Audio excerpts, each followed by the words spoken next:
За гишүүдтэй өглөөний мэндийг хүргээд намрын шуулгандаа амжилт хүсье. За эрүүл мэндийн салбарын эрүүл мэндийн дадлагын сан дампуурлаа. Одоо эмнэлгүүд дээр юм байхгүй. Эмнэлгийн хэрэгсэл байхгүй. Эмнэлгийн ажилчин цайлан нэмэгдэг юм асуудал байгаа. Энийг 2026 оны төсөв тусгасан уу ер нь? Ялангуяа одоогийн байдлаар эмнэлгүүдийн одоо квот тогтоочсон зарим эмнэлэр ч одоо эмнэлгийн хэрэгсэл нь байхгүй ард иргэд гаднаас авчирч байна. Энэ талаар тодорхой туссан энэ цангийн сайд, эрүүл мэндийн сайд хоёроос асууя. Эрүүл мэндийн салбарын бас тойлж байна энэ талаар. За дараа нь би Баян-Улгийн аймагаас сонгогдсон төлөөлөгч юм байгаа. Их хурлын гишүүн байгаа. Тэгээд энэ Цэнгэл сумын 3 дугаар сургуулийн спорт зал гэдэг 3 одоо энэ жил 3 дахь жил гадаа биеийн тамирын гишэл орох гэж байна. Төсвийн гаргуулад барилгын хөгжлийн төвийн дүгнэлт гарсан спорт залын төсвийг ассан байх юм. Миний бүх юм хасаа ицсэн байна. Энэ төсөв байнг оронд байдаг манай Авакр гишийн талаар анхаараагүй мó та. Очихдоо Цэнгэл сум дээр очихдоо ярин тань асуудлыг би бас таны урдаас ярина шүү.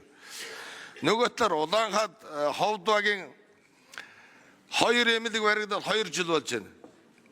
Эрүүл мэндийн сайд энэ 2 эмнэлгийн нэг эмч, нэг цэвэрлэгч, жолооч галзын төсөв батлагдсан уу? Хоосон байж штэ энэ эмнэлэгч. Сумын дайтай багууд байгаа гэж байгаа. Том 100,800 хүнтэй ийм сургууль цэцэрлэгтэй тийм баг байгаа уур хайтай. За тэгээд аймгийн төвийн 150 орт онцлог эмчилгээний төвийн тоног төгөөрөнд ашиглалтанд өгөх гэж байна. Энийг асаа ицсэн байх юм. Хоосон эмнэлэг дээр орох юм одоо. Энийг одоо эрүүл мэндийн сайд тавиулж чадсан уу? Тэр манай Авакр гишүүн мэдгээд санал өгсөнтэй гэсэн өчтөр Авакр гишүүн асуусан хассан байдгийг яриад байгаа юм.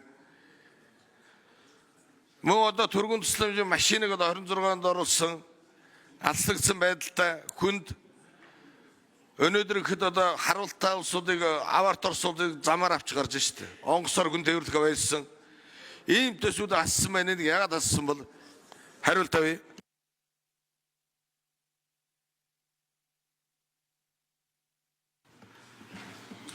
За хариулт өгье. Бэсэн гишүүний хүндэж байгаа асуудал дээр за сангийн сайд, Жавхлан сайд хариулт өгье. За их хурлаар одоо чинь хүрээ ярьж байгаа төсвийн асуултуудаа төсөв дээр яг нэг мөс ингэж цуг явуучих юм уу? За гишүүний асуултанд хариулах үүрэгтэй. Төсөв яригдж байгаа, төсвийн хүрээ яригдж байгаа. Мэдээж гишүүд бол төсвийн хүрээтэй холбогдуулаад төсвийн талаар бас их хөндөж ярьдаг. Өмнөх жилүүдэд ч бас ийм байдлаар ирсэн. Тэгэхээр энэ дээр нь тохирсон хариултыг цаг хугацаанд нөгөө явуул төсвийн хилцүүлэгч гэсэн бас тодорхой хуваар хөнгөрөөд явна гэж бодож байна. За Жавхлан сайдын микрофоныг өгье. За бэсэн гишүүний асуултанд хариулъя.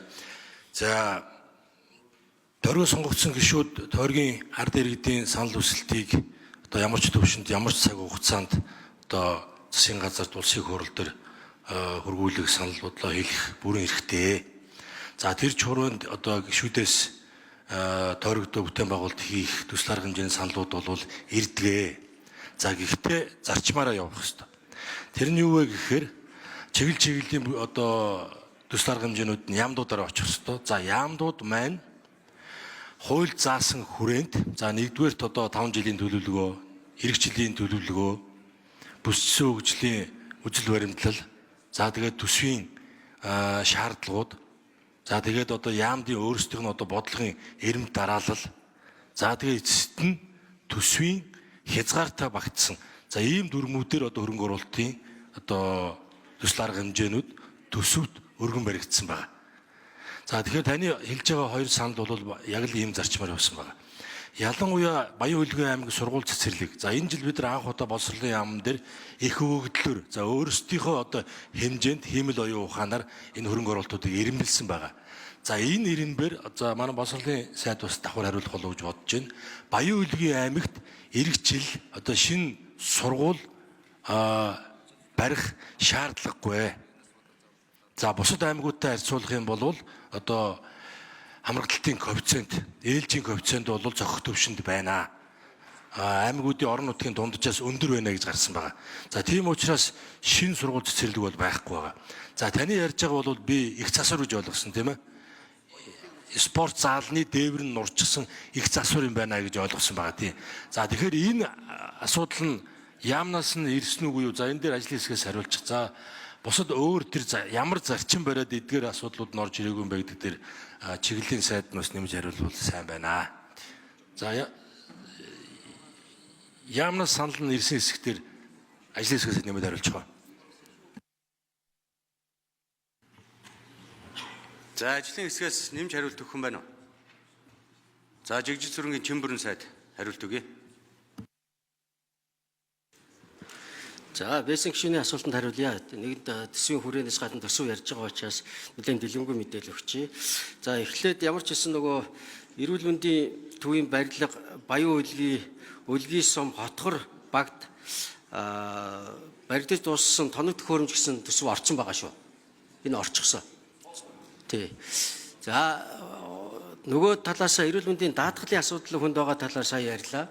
За мөн өнөөдөр бас засгийн газрын хоролдооноор эрүүл мэндийн даатгалын нөхцөл байдлын талаарх танилцуулга хийлээ. За мөн одоо засгийн газрын хэрэг эрхлэлийн дараагаар ахлуулсан эрүүл мэндийн даатгалын холбогдлолтой энэ ажлын хэсэг гарan хяналт шалгалт хийж байгаа. За үүний дүгнэлт бас гарна. За ерөн бол одоо эрүүл мэндийн даатгал бол өнгөрсөн хугацааны гүйлгээнүүдийг ингээд зөвхөн одоо 25 оны гүйлгээг аваад үзэхэд 316 тэрбум төгрөгөөр өр барагдуулсан. За үүний дараагаар одоо үйл ажиллагаа явуулахдаа хязгаарлалт тавьж